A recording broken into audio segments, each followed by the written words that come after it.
Good morning. Today is Wednesday, May 8th, and this is Devotions from St. Paul Evangelical Lutheran Church in Carlisle, Pennsylvania. I'm going to take a passage today from Psalm 108, Psalm of David. And you know David's talking praise to God.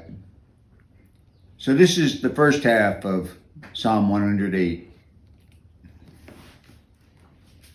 A psalm of David. My heart is steadfast, O God, my heart is steadfast. I will sing and make melody.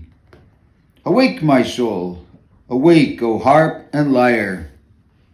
I will awake the dawn. I will give thanks to you, O Lord, among the peoples. I will sing praises to you among the nations. For your steadfast love is higher than the heavens, and your faithfulness reaches to the clouds. Be exalted, O God, above the heavens, and let your glory be over all the earth. Give victory with your right hand, and answer me, so that those whom you love may be rescued. This is typical of David. He's in praise of God. But let's take a couple of the parts of this and see what it really says. And think about this more than just on the surface. David starts off by saying, I am steadfast. Now, steadfast is one of those things where I don't have any doubt. This is the way I am. This is the way I am in relationship to you, O God. And that's the reputation that David had. Reputation of a man after God's own heart. And so there was no doubt. David was so much after God's own heart that he ran away from trouble from his king and from his son rather than stand and fight them when he knew that God would be on his side.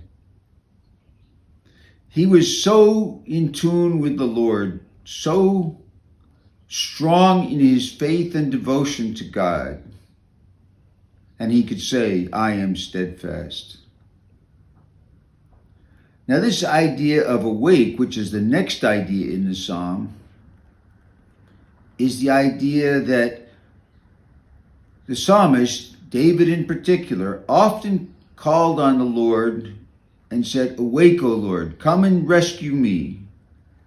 And when he says, I will awake in the dawn, it's like God is now coming. Here's a new day, and God is here with me to take care of me. But the part I want to talk about specifically, the part that drew me to this song, is the part, be exalted, O Lord, above the heavens. Let your glory be over all the earth. You know, you think about this verb, exalt, and it's way beyond praise. David is just beside himself trying to praise God and tell of how great he is and how great he has been to David.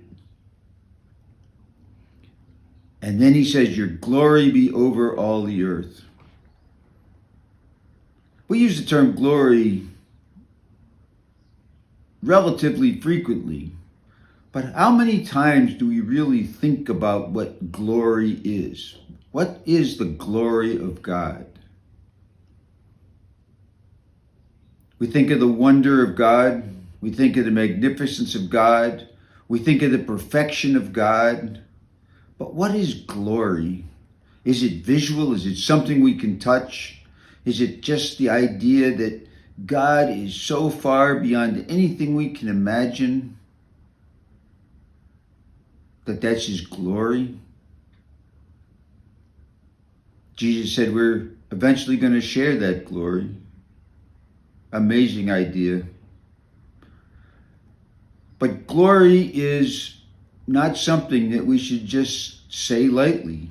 It's something we should ponder, we should think about, that we should deeply consider because it's right here, right now. You look out and you see the sunshine. You look out and you see the rain. It's the glory of God. You see out the trees and the flowers and even the weeds, and that's the glory of God. It is the creation that God has made. And this is what David's referring to, the glory of God. We need to think deeply when we read these Psalms, and we need to think deeply anytime we think about God and not just say words that are familiar to us, just in passing. I'm one who loves the liturgy because it's constant and it's something that I know. But I'm also one that has to concentrate on it and pay attention and read it every time new, or it becomes just words that I say and not something that moves my heart. I will tell you that I picked this psalm because of those two lines. Be exalted, O God, above the heavens. Let your glory be over all the earth. Because I remember an old song from when I was a young person. And today, still, those words move me to think of God in ways that I don't always do. God is so far beyond anything I can imagine. The idea over the heavens, so far beyond anything I can imagine.